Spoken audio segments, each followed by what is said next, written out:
Welcome to Africa Media, Africa's gateway to eye care. Join Dr. Darryl Glover and Obi Malopi for all things eye care in Africa. Greetings, esteemed colleagues. I am back representing Africa Media, and I want to share that this has been an incredible series of interviews. We've had the opportunity to hang out with a lot of rock stars from AFOS, and the things that these optometry students are doing in Africa is amazing. It is spectacular. It is game-changing. And we're going to continue the series with my guy, Amalo Stanley. How are you doing today, my friend? Hello, Dr. Darryl. How are you? I'm doing extremely well and very excited to have you on the show today. I would love for you to give a little bit of a background of who you are and where you're from, if you don't mind, my friend. Okay, my name is Stanley Amolo. I'm from Kenya. I'm a fifth-year optometry student from Masinde Muliro University of Science and Technology. Yes. Awesome. And tell me this, how did you get into optometry? I know it's an amazing profession. I've heard some great stories, but I'm curious to know how you got into optometry in Kenya, if you don't mind, my friend. Okay, so in Kenya, the curriculum is usually this way. In our final year in high school, what happens is that we get to choose the courses while we're still in high school. Okay. So in that moment when we were choosing optometry, when we were choosing our courses, when the list came up, I noticed that the institution that I am in right now is the only one that offers the course. So the major thing I got curious into, why is it just unique to this particular institution? And so I was eager to know more about it. And that's why I chose it. One, because of its uniqueness, and number two, because of it being something that I would want to discover more about it. And that's how I got in. Yeah. Yeah, optometry is definitely an interesting profession. I mean, when you think about the eyes, right? There's so much that can go on with such a small structure, such a small organ. And it's pretty fascinating what the eyes can do and what you can see and what we can diagnose by just looking at the eyes. I mean, I think the recent stat I saw in the American Optometric Association was that we can diagnose up to, I think it's like over 250 different medical conditions, right? I mean, that's life-changing. That's game-changing. So I can see why you were very curious of what this amazing profession was all about, and I'm glad that you were able to join it. Now, I'm curious to know, what is it like being an optometry student in Kenya? If you don't mind maybe talking to us a little bit about your journey as an optometry student. The journey started quite well. So before I actually joined, I did a little background search on what optometry entails and what is its uniqueness in terms of having the eyes as its core subject. So when I looked into it, I realized that actually optometry plays quite a very big role in the eye care profession, because if you look at the definition of optometry, basically in Google, you find that there's something about primary to it. So primary means that it is at the lowest level like where you get in touch with the patient from the beginning itself. And that's what makes it unique. Now, it is in that uniqueness of it as a profession that actually drives me in this profession. And through the 5 years that I have been in it, I've been able to actually review and discover how important, or how actually the primary concept of it comes in. Because if you study optometry from the beginning, when we are done introduction of optometry, and then when you get to second year, now we start to delve into the anterior eye diseases. Comes to third year when we go posterior eye diseases, and fourth year when now we do neuro-ophthalmology. You get to understand actually the progress of optometry and how crucial it is. And that's how my journey has been, basically. That in the course of the optometry study also, I've been able to apply the skills, let's say in my attachment where I went, in the internships that we have been able to attend, in the community outreaches that we've been able to attend. The skills that I have learned throughout the 5 years have been very crucial in actually making me able to do the things that are required of me in such spaces. I love it. And, for all the students that are out there listening and they're like, man, I want to go to optometry school, but I'm nervous. What challenges have you experienced as an optometry student? Yeah, the first challenge will be that everyone knows is that optometry is not easy. So you actually have to really put in the effort to study, because if you don't study, then you kind of don't really get the point of studying optometry, because if you are the one lagging behind most of the time, you're not likely to get really motivated, because you will not be understanding what optometry entails.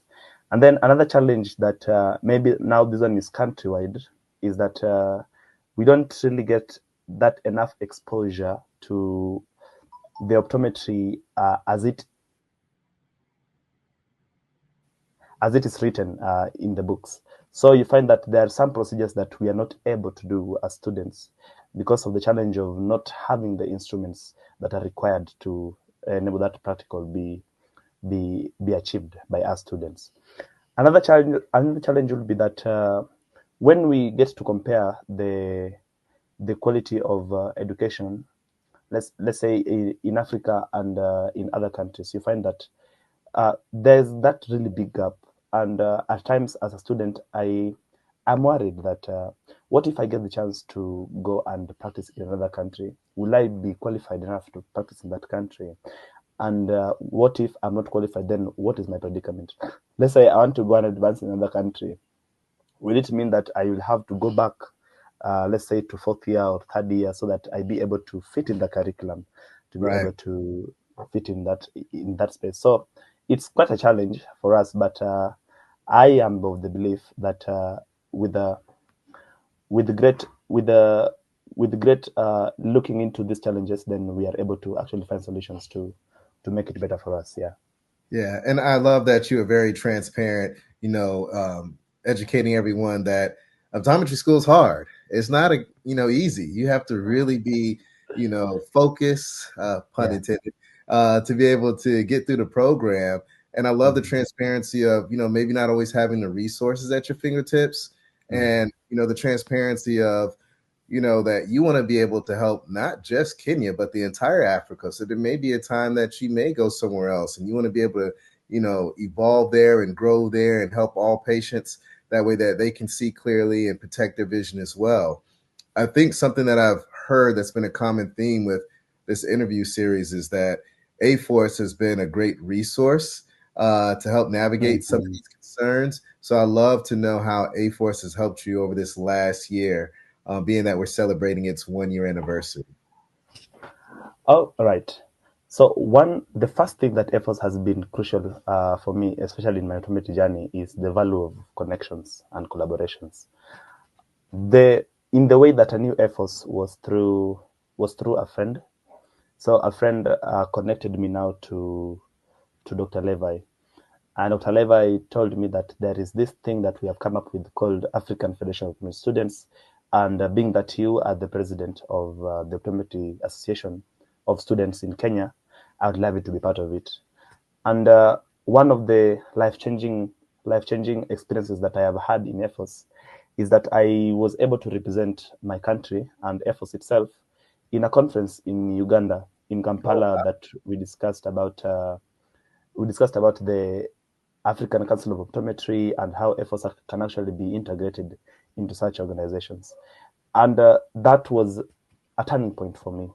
I really got to experience optometry just beyond the country, and being able to see how optometry is offered in Uganda itself and Africa as a whole, because the African Council of Optometry was there. Now, AFOS has really done well in terms of collaborations and has actually shown us the value of what collaborations can do. AFOS also was in the front line in making sure that the VOSH chapter in my school was active, and I got actually to experience the VOSH chapters in other schools and actually copy from them. One notable one being SVOSH Uniben, that is in Nigeria. So we were actually able to integrate with them and see what do they do and how can we apply it for our own. AFOS has also been able to elevate my student association. As you can see in my background, it's a logo of my student association. And that integration into AFOS has actually widened our reach, so that when you look into our social media platforms, you are able to see that that integration has actually helped in our following and also improved our content as an association. And the membership of AFOS for the student association and for the students on their own is able to expose them to optometry beyond Kenya. So it is not just for me, but also for my association and my other students.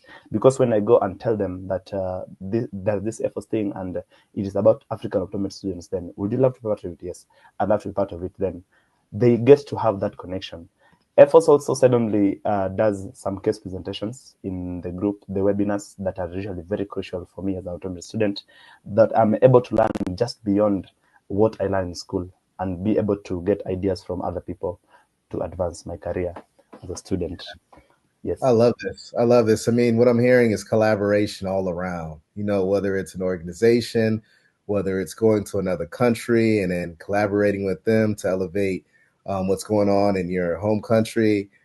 Collaboration, collaboration, collaboration. That's the key. As optometrists, sometimes I know we feel like we're on an island by ourselves, but if we actually just reach out and connect with our other brother or sister that's just a couple miles down the road or just a country over, it's amazing what we can do together to elevate the profession and change the game of eye care. Now, you've experienced a lot over the last year with this organization. Where do you see AFOS going over the next 5 years, my friend? So AFOS has a vision, and the vision is one vision, one Africa, better eyesight everywhere. And I am of the belief that in the next 5 years, AFOS will have been able to achieve this. Now, how will it be able to have achieved this?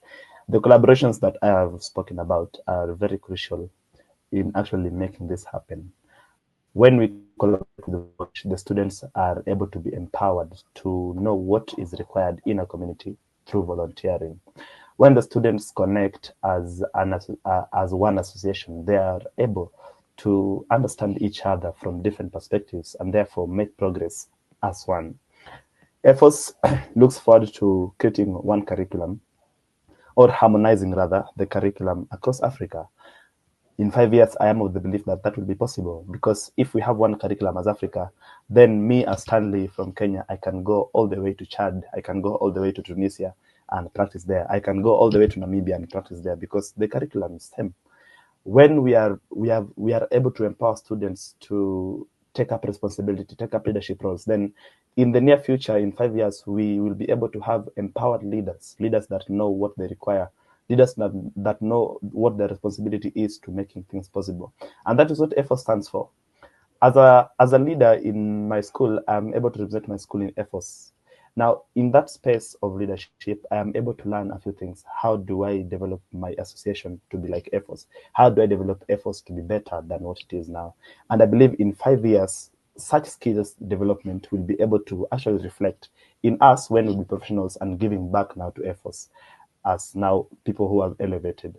And I also believe that in the end, all African students of optometry will be able to join AFOS, and then will be this one big movement that can actually sit somewhere in the decision-making spaces and make decisions for students in Africa. Hey, Amalo, all I see is passion.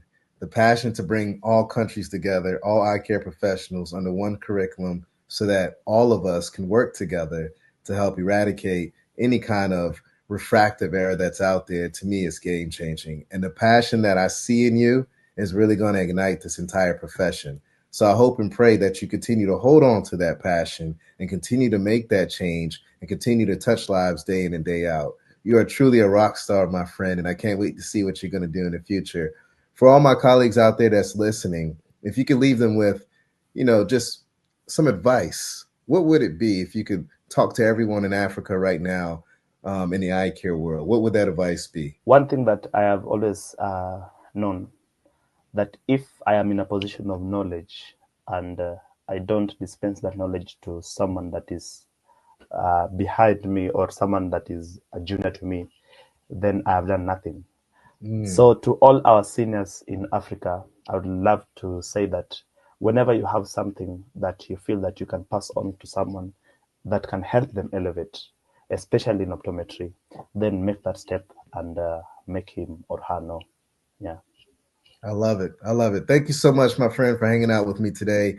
You have touched me, man. I got chills running through my body right now because of all the things that she has stated. The future of eye care in Africa is in great hands. All the students that I've had conversations with have had the same passion, the same energy. And, I want to, correlate it to AFOS. I feel like AFOS has done a fantastic job of bringing that unified messaging. And I just want everyone to know out there that Africa Media stands with you. Myself and Obi Malopi are big advocates of eye care, especially in Africa. We know that there are some fantastic eye care professionals there that will not change just their individual countries, that will not just change Africa, but will change the world.